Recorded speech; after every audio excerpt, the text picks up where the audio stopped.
தக்காளி பழத்தினுடைய மேல் தோல், இந்த சிவந்த நிறம் தோல் இருக்கு இல்லையா, புற்றுநோய் வரைக்கும் தடுக்கக்கூடியது. லைகோபீன்ஸ் அப்படிம்பாங்க. ஏன் மாப்பிள்ளை சம்பா அரிசி சிறப்புன்னு சொல்றோம்னா, அந்த அரிசி கார்போஹைட்ரேட் நிறைய உள்ளதான், 70% கார்போஹைட்ரேட் தான்.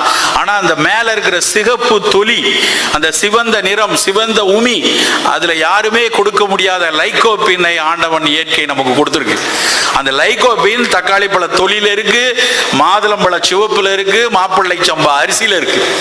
அப்ப அந்த சிவப்பு நிறத்துக்கு, அந்த புளிப்புக்கு நம்ம தக்காளியை பயன்படுத்திக் கொள்ளலாம். கல், சிறுநீரக கல் இல்லாத எல்லாரும் நம்ம தக்காளி, ஓரிரு தக்காளி பயன்படுத்துவது நல்லது. ஆண்களுக்கு நிறைய ஆண்கள் இருக்கீங்க, வரக்கூடிய புரோஸ்டேட் கேன்சர், அந்த புரோஸ்டேட் கேன்சரினுடைய பிரச்சனை என்னன்னா, ஒரு காலத்துல நாங்க படிக்கிற காலத்துல திரும்ப திரும்ப எங்களுக்கு சொல்லி கொடுத்துருக்காங்க, prostate cancer will come only for the westerners, இந்தியாவில் யாருக்கும் வராது, அப்படிதான் படிச்சோம்.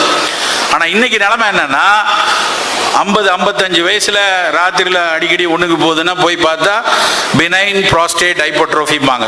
ஒரு லேசா வீக்கம், அது இயல்பு. 50 வயசுல லேசா புரோஸ்டேட் கோளம் வீங்கும். புரோஸ்டேட் கோளம்ங்கிறது ஆண்களுக்கு மட்டும் பிளாடருக்கு கீழே இருக்கிற ஒரு சின்ன கிளாண்ட். அந்த பிளாடருக்கு இருக்கிற சின்ன கிளாண்டோட வேலை உடலுறவின் போது விந்துவை பீச்சி அடிப்பதற்காக இறைவன் படைத்தது. அது அந்த கிளாண்ட் அந்த 40-50 வரைக்கும் அடிக்கடி அது பயன்பட்டிருக்கும். அதுக்கப்புறம் அது மெல்ல அது தளர்ந்துடும், கொஞ்சம் பெருசாயிருக்கு. மெல்ல பெருசானா அது ஒன்றும் பிரச்சனை இல்லை. ஆனால் அது பெருசாகிட்டே போச்சு அப்படின்னா ஒருவேளை அது புற்றாகவும் மாறலாம்.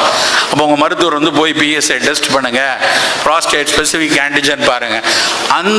அந்த பினைன் புரோஸ்டேட், அந்த கேன்சர் புரோஸ்டேட்டா மாறாமல் இருப்பதற்கு இந்த மாதுளம்பழமும் தக்காளி பழத்தினுடைய தொலியும் பயன்படும். நண்பர்களே, புளிக்கு இயல்பா மாற்றா தக்காளி பழத்தினுடைய புளிப்பு கொஞ்சம் எடுத்துக்கொள்ளலாம், நல்லதுதான்.